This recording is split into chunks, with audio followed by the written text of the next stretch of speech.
Further to my 3 videos on how to make your writing more complex, engaging and effective for descriptive/narrative writing, it's time to turn our attention to persuasive transactional writing. What devices can you use to subtly shape your audience response, contributing in a far more convincing and compelling argument? Stay tuned. Schofield on Shakespeare.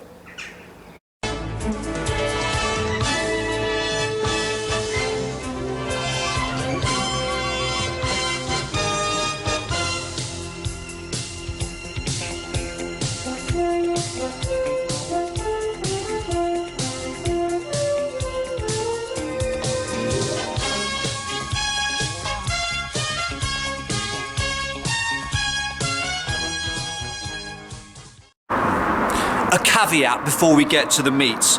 Persuasive devices need to be used sparingly and are no substitute for genuine argument or facts.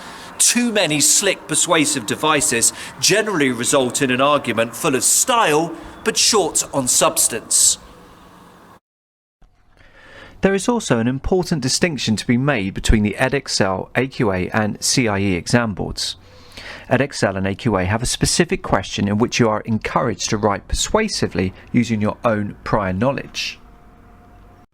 In contrast, in paper 2 of the CIE GCSE English Language 0990/0500 exam, the directed writing task will require you to take information from 1 or 2 texts to create a persuasive speech, letter or article. Therefore, CIE candidates should be even more careful and circumspect when using persuasive devices.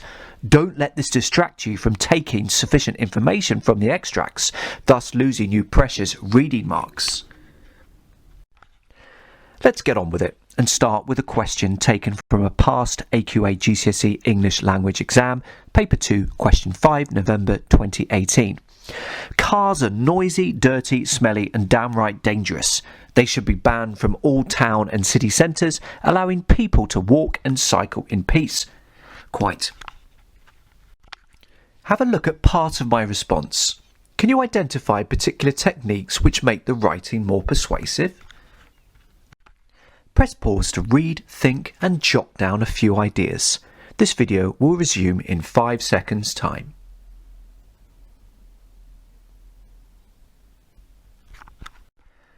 The most obvious technique used here is anaphora, as seen with the repetition of imagine at the beginning of 3 consecutive sentences.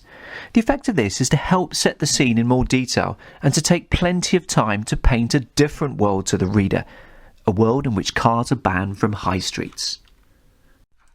However, you may also have spotted sound similarities between the words circled on screen now. This is an example of homoiotoluton. Tyranny, litany and bigotry all ends with the same E sound and so result in a pleasing, symmetrical sounding effect. Consequently, the sentence flows better and sounds more convincing and compelling. Just spend a minute jotting down these rhetorical devices. Press pause now.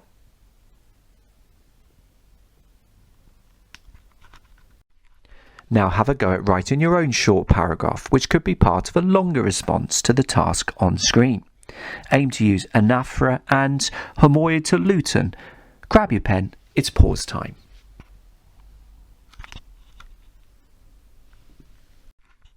Here's another paragraph taken from the same task. Can you identify any other techniques which makes the writing more persuasive? Press pause to read, think and jot down a few ideas.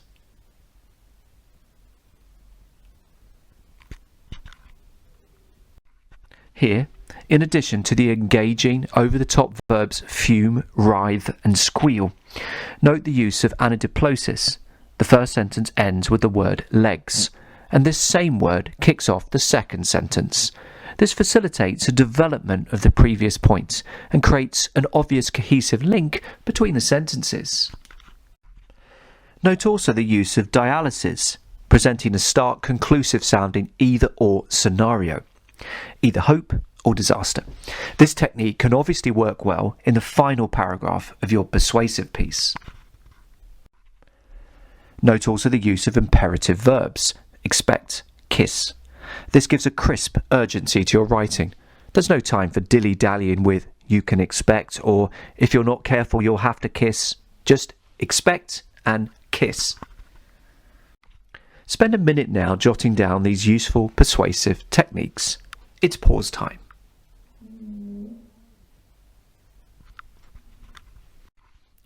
Now have a go at writing another short paragraph which could be part of a longer response to the task on screen.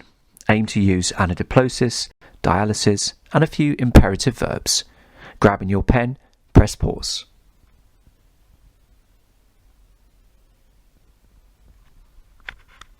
Time for some revision. What can you remember about the 5 persuasive techniques introduced earlier in this video? Question 1.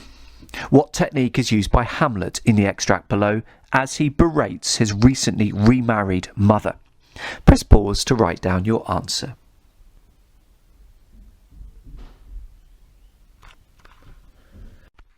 Anadiplosis.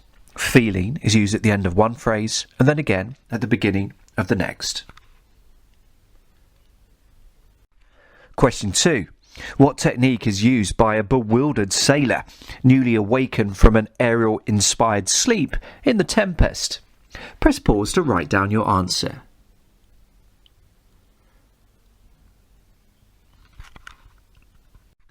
Homoiotoluton. All the verbs end in ing. Question 3. What technique is used by King Lear as he roars impotently at the elements? Press pause to write down your answer now.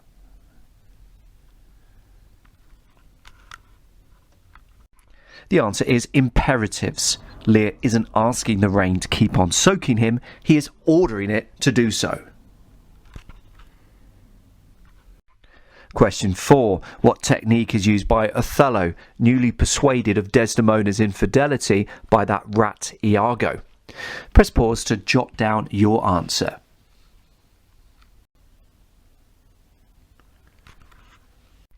Anaphora. Othello gets up a real head of steam as he reflects melodramatically on how Desdemona's supposed unfaithfulness will remove all happiness from all areas of his life. Question 5. What technique is used below as I try to persuade the reader to support Crystal Palace? Press pause to write down your answer.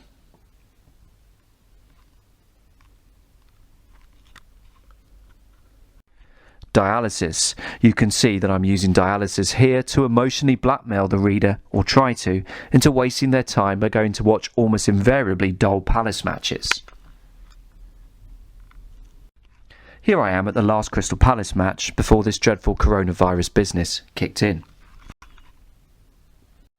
This has been a Schofield on Shakespeare production encouraging you to think about using persuasive techniques within your own writing.